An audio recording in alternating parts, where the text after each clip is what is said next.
सुप्रभात विद्यार्थियों। आज मैं आपको रीतिकाल के कवि जो घनानंद हैं उनका दूसरा पद है वो कराने जा रही हूँ। दूसरा कविता है वो मैं आपको कराने जा रही हूँ। इस पद में कवि हैं, कवि घनानंद है, अपनी प्रेयसी को संबोधित करते हुए क्या कह रही हैं कि कब तक तुम मुझसे बात न करोगे, कभी न कभी मेरी मौन भरी चुप्पी या मनोदशा को देखकर तुम कभी तो मुझसे बात करोगी ही करोगी, और तुम जितने जिद्दी हो तो मैं भी तुमसे कम जिद्दी नहीं हूँ।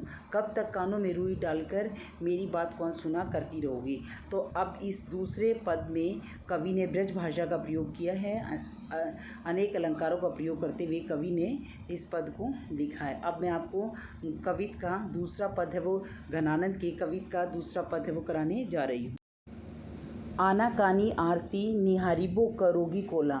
अब इसमें जो कवि घनानंद है वो क्या कह रही हैं, आनाकानी क्या होता है कि टालने की, यानी बात को टालने की कोशिश करना। आरसी होता है स्त्रियों के द्वारा पहने जाने वाले आभूषण, स्त्रियों के द्वारा पहने जाने वाला आभूषण। निहारिबो देखती रहोगी, करोगी कोला, कोला होता है कि स्त्रियों के द्वारा अंगूठे में पहने जाने वाला आभूषण है।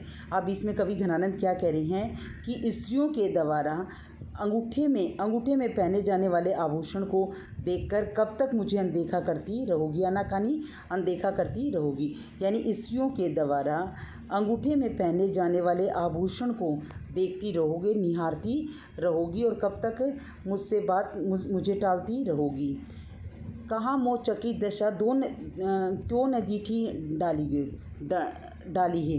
अब क्या कह रहे हैं, कहाँ मोह चकित दिशा, और मेरी हैरान, चकित होता है हैरान, दिशा को देखकर, त्यों न दीठी, कहता है मेरी हैरान और चकित दिशा को देखकर, त्यों न दीठी होता है नज़र, कब तक मुझ पर तुम अपनी नज़र नहीं डालोगी।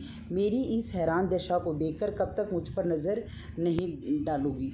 मौन हूँ सो देखियो कितेक पन पहियो जू, कहते अब इसमें कवि घनानंद क्या कह रहे हैं, मेरी मौन अवस्था को देखकर, चुप्पी की अवस्था को सो देखकर, कितेक कब तक, पन होता परण, यानी मुझसे बात न करने के परण को, पाली होता है पालन करोगी, कब तक मुझसे बात, कहते हैं मौन हूँ, मेरी मौन अवस्था को देखकर कब तक मुझसे बात न करने के परण का पालन करती रहोगी। कूक भरी मुक्ता बुलायो आप बोली है, कूक भरी होता है मेरी पुकार को सुनकर, मुक्ता होता है चुप्पी, मेरी चुप्पी भरी पुकार को सुनकर, अर्थात मेरी उस मनोदशा को देखकर आप बोली हो, तुम अपने आप ही बोलना शुरू कर दोगी। जान घन आनंद यो मोही तुम्हें पेश परी। अब इसमें कवि घनानंद क्या कह रही हैं, जान घन आनंद, मुझे घनानंद जानकर, यो मोही, मुझसे कब तक बात न करोगे, तुम्हें पेश परी, पेश होता है जिद्दी, तुम जितनी जिद्दी हो मैं भी तुमसे कम जिद्दी नहीं हूँ। कहते जानी है गो टेक टरे कौन धो मलोली है, कहते हैं तुम जानी हो टेक टरे होता है जिद करना, तुम ज़्यादा जिद्दी हो, कौन धोमली, तो मैं भी तुमसे कम जिद्दी नहीं हूँ, और मुझे घनानंद जानकर तुम कब तक मुझसे बात न करने की अपनी जिद का पालन करती रहोगी। रुई दिए रहोगी कहाँ लो बहरावे की, कब तक अपने कानों में रुई डालकर बहरे होने का नाटक करती रहोगी। बहरावे होता बहरे होने का, कहते रुई दिए रहोगी कहाँ लो बहरावे की, कि कब तक अपने कानों में रुई डालकर बहरे होने का नाटक करती रहोगी।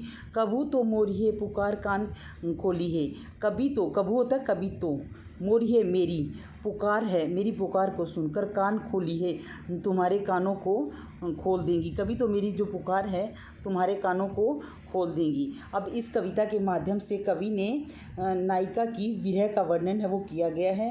आनाकानी और आरसी में आनाकानी आरसी, करोगी कोला, पेश परी, टेक टरे में अनुप्रास अलंकार का प्रयोग किया गया है, और कूक भरी मुक्ता के द्वारा कवि के मन की गहराई का बोध है वो कराया गया है। और यहाँ अन्योक्ति अलंकार का भी प्रयोग, आनाकानी आरसी निहारिबो, इसके द्वारा अन्योक्ति अलंकार का प्रयोग किया गया है। श्रृंगार के वियोग रस का भी प्रयोग किया गया है, करुण रस का भी अत्यधिक सुंदर प्रयोग है यहाँ किया गया है। ब्रज भाषा का प्रयोग भी किया है, भाषा सरल सहज व भावानुकूल भाषा का प्रयोग है वो किया गया है। तो कवि घनानंद ने दूसरे पैराग्राफ में दूसरे पद में अपनी प्रेयसी का वर्णन किया है कि कब तक मुझसे ना बोलोगी।